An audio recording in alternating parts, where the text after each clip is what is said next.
Hey guys, Viking Reefing here. I'm back here with Svempa, and a lot of you guys had questions for him on the last video.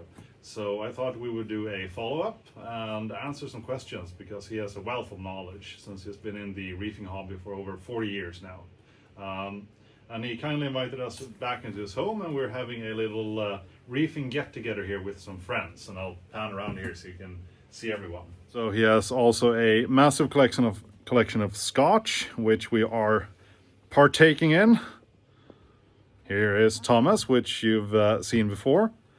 Amir, my favorite local fish store owner, runs the fish store Aquarium. Thomas, my good friend, who is both a reefer and a gun enthusiast such as myself, so we have a lot of fun together. But back to Svempa. And I have a bunch of questions from you guys here. A lot of you guys asked the same questions, so I kind of narrowed it down somewhat. And since Svempa doesn't speak English, I'll read out the question, ask him in English, and then I'll translate for you. So, the first question. Have you had any issues with your angelfish and corals? Den första frågan var om du haft något. Inte direkt, säger jag. De får käka lite på korallerna, men jag reagerar inte på det. So he tells me that not really. He's fine with them pecking a bit, and since he has a lot of corals, it's not really an issue for him. So he's quite fine with that. Okay, so the second question, how did you get your start in reefing?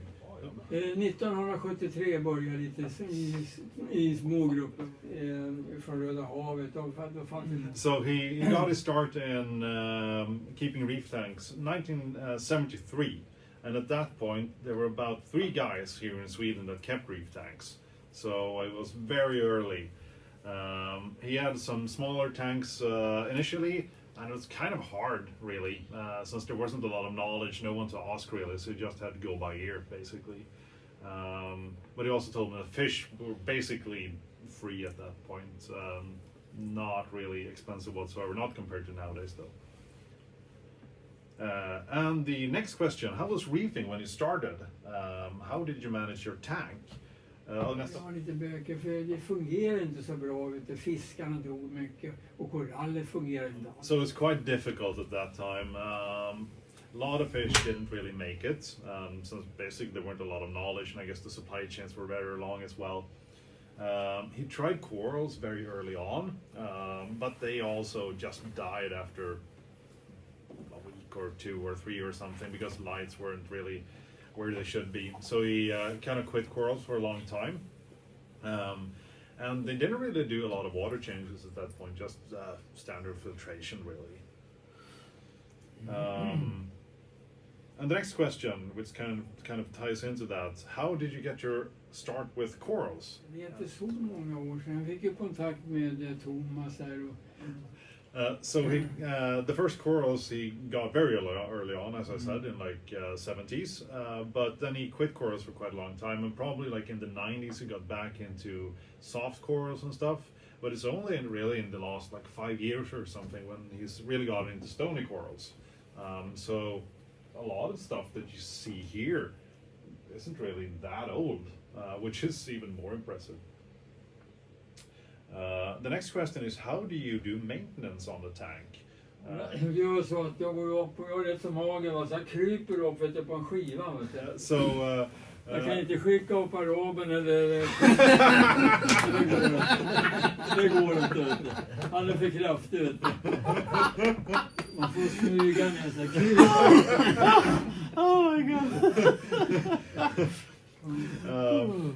So it's a valid question, how he does maintenance on the tank, since it's not accessible from the front. So what he tells me that he does is that he basically puts a big sheet of wood on top of the tank, and then he crawls onto the tank from the back, because he's quite skinny, so it kind of works. So he just lays there on the tank, and it's very deep, so basically his entire body and just shoves his arms down there. The next question is, what's the most expensive fish you ever owned? Jag kommer inte ihåg, det är klart att det var någon fisk jag hade Den randiga där kan jag väl från... So the most he got a lot of weird stuff a long time ago, like small sharks and stuff for the tank. It was very expensive. I believe he showed me a old receipt from a shop here in Sweden from like the 90s, and I think he bought a conspicuous angelfish. And if I'm not mistaken, at that time it was around 30,000 or 20,000 Swedish crowns, which would probably be, say, 50,000. So perhaps like $6,000 or something around that. The next question, how has the hobby changed in the time you've been in it? Have you adapted to modern ways or stuck with what you know? Mycket fina grejer och sen har jag en polare som mäter vattnet lite då och då. So he says that it's not really that complicated. The hobby has changed a lot in terms of technical stuff. What he does a heck of a lot more nowadays is that he measures the tank, and Thomas helps him with that. But the biggest difference is in terms of technique. So he uses LEDs now, not big metal halides, which means he doesn't have to use like big freaking chillers and stuff. Skimmer technology has improved quite substantially over time as well. Also, like new technology in terms of UV bulbs and stuff has really been a game changer. So he has tried to do stuff that he knows, but incorporate new technologies as much as possible. And the next question, what has been the hardest hurdle? Have you ever been close to shutting down the tank? Det svåraste var det är inget The speciellt. funny thing about this question, one would imagine that someone has been in the hobby for such a long time, and this tank is 40 years old. He hasn't really had that big of an issues with it, really. No major hurdles. No really like close to having a tank wipe out, no major fish die-offs. And he's never been close to shutting down the tank. He just keeps going, and now with all the new technique and everything, he loves it more than he's ever loved reefing. So yeah, he's a lot better and more consistent reefer than I am due to my recent fish wipeout. Ja, men tack så mycket för att du ställde frågor. Fan. Och de kommer inte tillbaka. He says that he doesn't really understand why people are having so many issues with their tanks. People have issues with fish dying, corals croaking, and just quitting the hobby over difficulties. And what he basically said, I don't really understand why people are messing with their tank so much. So he basically just let it run and leave it be.